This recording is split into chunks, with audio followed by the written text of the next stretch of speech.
مولانا طارق جمیل صاحب بھی ایسا ہی ایک من گھڑت واقعہ بیان کرتے ہیں، سنیے۔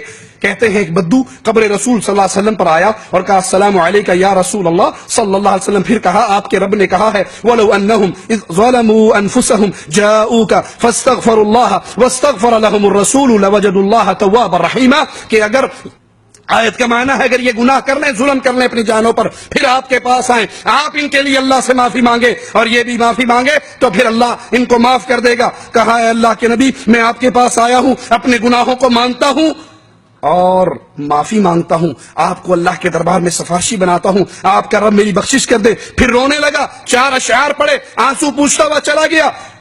ایک شخص وہاں قبر پہ بیٹھا ہوا کچھ پڑھ رہا تھا، اس کو اچانک اونگ آئی، اچانک نیند آئی اور اس کی نیند میں خواب میں رسول اللہ صلی اللہ علیہ وسلم کی زیارت ہوئی۔ کہا اٹھو، اس بدو کو بتاؤ تیری فریاد پہنچ بھی گئی ہے، تیری بخشش ہو بھی گئی ہے۔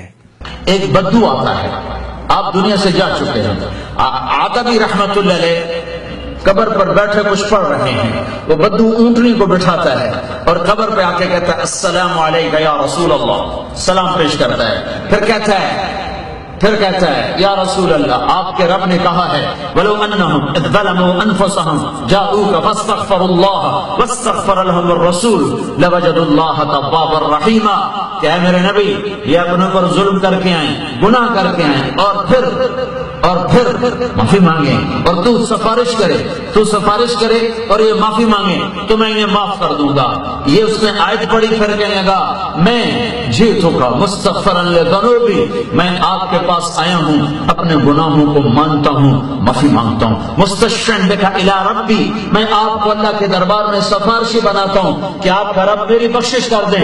اور پھر وہ رونے لگا اور اس نے یہ 4 شعر پڑھے جس کا میں نے آپ کو پڑھ کے سنائے کہ اے وہ ذات جس کے قبر میں جانے سے اندر بھی پاک ہو گیا، باہر بھی پاک ہو گیا، اندر بھی خوشبو اور اوپر بھی خوشبو، پہاڑ بھی مہک اٹھے اور وادیاں بھی مہک گئیں، زمین کا تحت بھی اور فوق ہر طرف خوشبو پھیلی، میری جان قربان اس قبر پر جس میں آپ آرام کر رہے ہیں، آپ کے ساتھ آپ کا جود و کرم اسی طرح ہے جیسے دنیا میں تھا، میں آپ کے طفیل پل صراط پار کروں گا، اس کے بغیر نہیں کر سکتا۔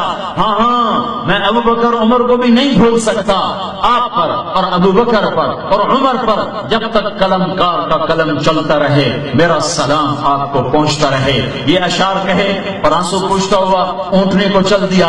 ابھی وہ اونٹنی میں بیٹھ رہا ہے کہ عتبی پر ایک دم نیند آئی، ایک دم اونگ آئی، فوراً اللہ کے نبی کے خواب میں زیارت ہوئی کہ عتبی اٹھو اور اس بدو سے کہہ دو تیری فریاد پہنچ گئی اور تیری بخشش ہو گئی۔ تو اس خطے کا تو کوئی مقابلہ نہیں ہے نا۔ انا للہ و انا الیہ راجعون۔ اللہ کے بندو سوچو اگر یہ طریقہ ملاقات رسول کا ہوتا، بیداری کے اندر ملاقاتیں ہوتی، یا قبر رسول پہ آ کر رونے سے، دعائیں کرنے سے، سوال کرنے سے اللہ کے نبی سے بات ہو جاتی، درخواستیں قبول ہو جاتی، تو پھر بتاؤ صحابہ کرام نے اس طریقے کو کیوں نہیں اپنایا؟ جب سیدنا علی کہہ رہے تھے سیدنا معاویہ کو پہلے میری بیعت کرو، سیدنا معاویہ کہہ رہے تھے پہلے عثمان کے قاتلوں کو ان سے انتقام لو، تو اللہ کے نبی صلی اللہ علیہ وسلم کی قبر پہ دونوں نے آ کے اپنی درخواست پیش کیوں نہیں کر دی کہ اللہ کے نبی میں یہ کہہ رہا ہوں، یہ کہہ رہا، حق کیا ہے آپ فیصلہ فرما دیجئے۔ انا للہ و انا الیہ راجعون۔ جب ہم مولانا طارق جمیل صاحب کے ان جھوٹے بیان کردہ قصوں کو بیان کرتے ہیں تو کچھ لوگوں کو تکلیف ہوتی ہے۔ حقیقت یہ ہے علماء دیوبند کے مفتی زر ولی خان صاحب مجبور ہو گئے یہ بات تسلیم کرنے پر کہ مولانا طارق جمیل من گھڑت قصے بیان کرتے ہیں۔ ایک قصہ مولانا زر ولی خان نے جو طارق جمیل صاحب سے سنا وہ خود اپنی سی ڈی میں بیان کرتے ہیں کہ طارق جمیل صاحب نے فرمایا سیدنا عثمان کے اونٹوں کا قافلہ آیا اور آپ نے مدینے کے اندر سارے صدقہ کر دیے، کہ ادھر تو صدقہ ہوا۔ رات کو عبداللہ ابن عباس نے خواب دیکھا اللہ کے نبی صلی اللہ علیہ وسلم گھوڑے پر بیٹھے کہیں جا رہے ہیں، انہوں نے کہا اللہ کے نبی آپ سے بات کرنی ہے، آپ کہاں جا رہے ہیں؟ کہا عثمان نے صدقہ کیا ہے اونٹوں کو اور اللہ نے اس کی اس عمل کے بدلے میں جنت کی حور سے شادی کی ہے اور آج اس کا ولیمہ ہے، سارے انبیاء ولیمہ کھانے جا رہے ہیں، میں بھی ولیمہ کھانے جا رہا ہوں۔ عثمان کی زیارت ہو گئی اور رات کو عبداللہ بن عباس کو خواب آیا۔ کیا خواب آیا کہ اللہ کا نبی سفید گھوڑے پہ سوار سب پوشاک، انہوں نے لگام پکڑی، یا رسول آپ کہاں جا رہے ہیں؟ آپ سے ملنے کو جی چاہ رہا ہے کہ آج تو فارغ نہیں، آج عثمان نے اللہ کے نام پہ صدقہ دیا، اس کے بدلے میں اللہ نے جنت کی حور سے نکاح کیا اور پھر اس کا ولیمہ قائم کیا ہے۔ آج سارے نبی عثمان کا ولیمہ کھانے جا رہے ہیں۔ کہا یہ جھوٹے من گھڑت قصے ہیں، علماء حق کو ایسا نہیں کرنا چاہیے۔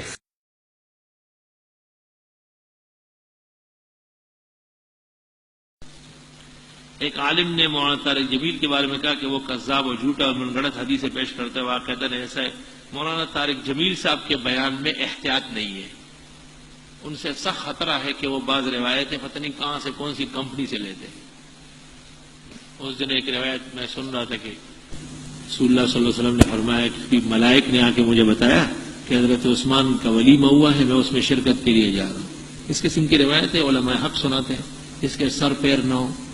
انا للہ و انا الیہ راجعون۔ تو لوگوں، حق کیا ہے؟ جو فوت ہو کر اللہ کی جنتوں میں چلے گئے وہ اللہ کے مہمان ہیں، وہ اللہ کی جنتوں میں ہیں، وہ اس دنیا سے ان کا رشتہ ختم ہو چکا ہے، اس دنیا سے ان کا رشتہ ٹوٹ چکا ہے۔ نہ اولیاء اللہ، نہ انبیاء کرام اس دنیا میں آتے ہیں، نہ صحابہ کرام کا یہ منہج ہے کہ اپنے کسی مسئلے میں قبر نبی پر کھڑے ہو کر انہوں نے مشورہ کیا ہو، آپ سے باتیں کی ہو، بلکہ اس دنیا سے ان کا تعلق ٹوٹ کر گستاخی سے بچائے، اولیاء اللہ کی گستاخی سے بچائے، اور محبت رسول، محبت اولیاء کی شکل میں ان کی جھوٹے چولے کے نیچے جو توحید کے اوپر وار ہو رہے ہیں، اللہ ہمیں اس سے بھی محفوظ فرمائے۔ حق کہنے، سننے، عمل کرنے، پھر اس پیغام کو آگے پہنچانے کی توفیق عطا فرمائے۔ اقول قولی هذا واستغفر الله لي ولكم ولسائر المسلمين فاستغفروه انه هو الغفور الرحيم۔